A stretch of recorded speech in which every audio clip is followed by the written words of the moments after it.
Savollar taqdim etaman. G'azal so'zining ma'nosi. G'azal so'zining ma'nosi bironta she'r yoki boshqa narsa. Yo'q, bu savolning javobi xato. Bilib oling, qo'shiqona so'z. G'azallarga ta'rif matnashtirgan. Endi g'azalni qarshida bersam, ularga boshlanadi. Fe'l zamonlari ishlar. Fe'l zamonlari yo'q, uchta o'tgan zaman, hozirgi zaman va kelasi zaman. Rahmat, sana javob berish.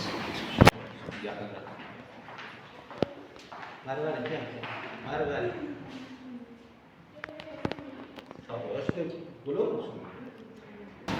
Assalomu alaykum.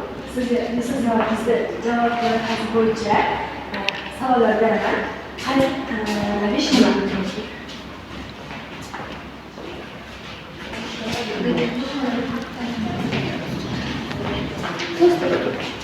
G'azal so'zining ma'nosi ochiqlarni mavzuni va vazifani bajaradi. Assalomu alaykum. Ana kimligini nima tushunadi? Yozuv, eng kerak fan. Bizning tilimiz, hamma tilni o'z tili bor. Bizning ona tilimiz Tilning emas, millatimiz. Rahmat. Ona tili qanday so'z turkumi nimani bildiradi? Kim nimani bildiradi? Savollarga javob berish. Antonim nima?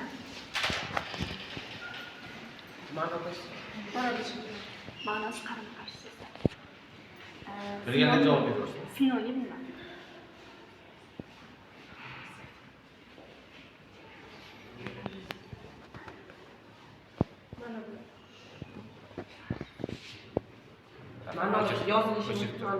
Xayrli tong, yigitlar. Bugun men sizlarga savol bermoqchiman. Birinchi savol sizlar.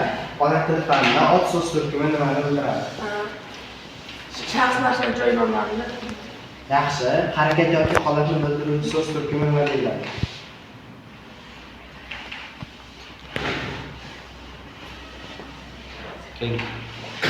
Keyingi ishtirokchimizga savol. Layli va Majnun dostoni muallifi kim? Alisher Navoiy. To'g'ri. She'r nima? She'r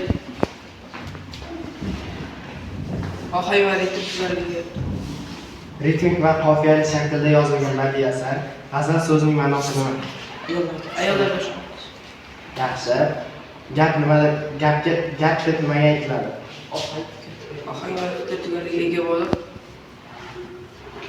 kesimning ma'nosi.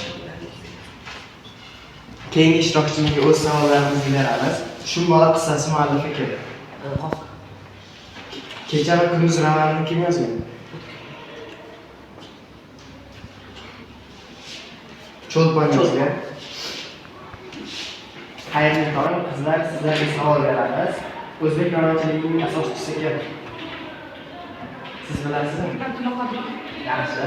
Tahlilda to'ldiruvchiga qanday chiziq chiziladi? Qamayingiz bormi? To'g'ri. Xayrli nima? Bilasizmi? Biror soha yo'nalishi bo'yicha ilmiy mazmun. To'g'ri. Sizga fonetika qanday bo'ladi? O'rganish. Nimalarni o'rganasiz? Siz bilasizmi? Tilshunoslik. Yo'q. Nutq tovushlarni o'rganish tilshunoslik bo'ladi. Xayrli tong. Sizga savollarimizni beramiz. Tovush tushishi, ortishi, almashishi bular qanday hodisalar? Siz bilasizmi? To'g'ri. Yaqin. To'g'ri talaffuz qilish qoidalarini qaysi bo'lim o'rganadi? Yo'q, siz bilasizmi? To'g'ri. Keyingi ishtirokchimizga o'z savolimizni berib qo'yamiz. Tahlilda to'ldiruvchiga qanday chiziq chiziladi? To'g'ri. 3 ta kitobdan iborat roman. Hafsanavislar kimlar? Hamsonimizda katta bo'ladi. Nizomiy, Joniy, Jehlaviy, Navoiy. To'g'ri. Sizga savollarimiz bor, javob bersangiz, son deb nima aytiladi? Son deb narsani qancha miqdori va to'g'ri. Fe'l narsani harakatini bildiradi va holatini bildiradi. So'z turkumini o'rganuvchi fan. Tilshunoslik bo'limi. Assalomu alaykum. Kecha va kunduz romani kim yozgan? Ichorqul. To'g'ri. Fe'llar qanday so'roqlarga javob beradi? Qachon, qayerda? Nima qildi, nima qiladi? To'g'ri. Shu zamonlar nechta? Shu zamonlar 3 ta. To'g'ri. Barakalla. Narsaning belgisini, xususiyatini bildiruvchi mustaqil so'z to'pimi. Yo'q. Ha, to'g'ri, sifat. Ona tili fanida ochiq to'pimi nimani bildiradi? Asos to'pimi narsa va shaxslar. Hodisa nomi bildiradi. Javoblaringiz uchun rahmat. Ona tili va adabiyot fani bo'yicha loyihadagi 100 ta savolga 100 ta javob o'qib chiqdingizmi? Unda sizga savollar beraman. Darak gap oxiriga qanday tinish belgisi qo'yiladi? Nuqta tinish belgisi qo'yiladi.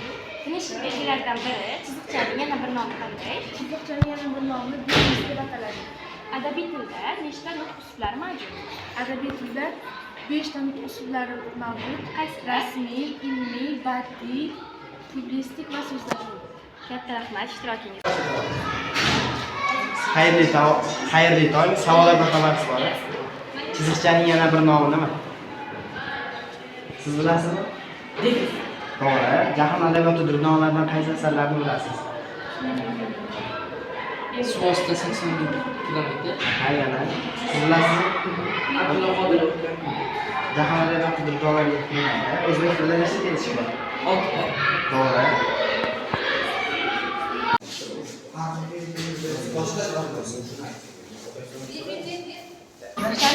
Yaxshi. Hamsanalizlar kimlar? Hamsanalizlar 5 ta hamsanalizlar bor. Nizomiy, Dehlaviy, Navoiy, Jomiy.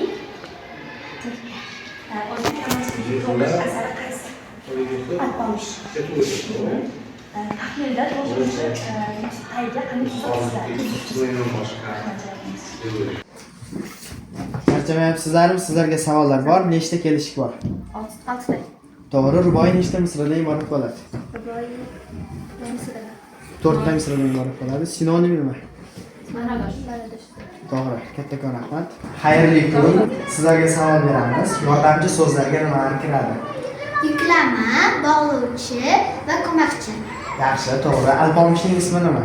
Hakimbek. To'g'ri. Til va nutq o'rtasidagi farq nima? Til muloqot vositasi, nutq esa uning amaliy qo'llanilishi. To'g'ri. Antonimchi? Antonim shakldosh so'zlar. Yo'q, shakldosh. Ma'nosi so'zlar. Ma'nosi qarama qarshi so'zlar.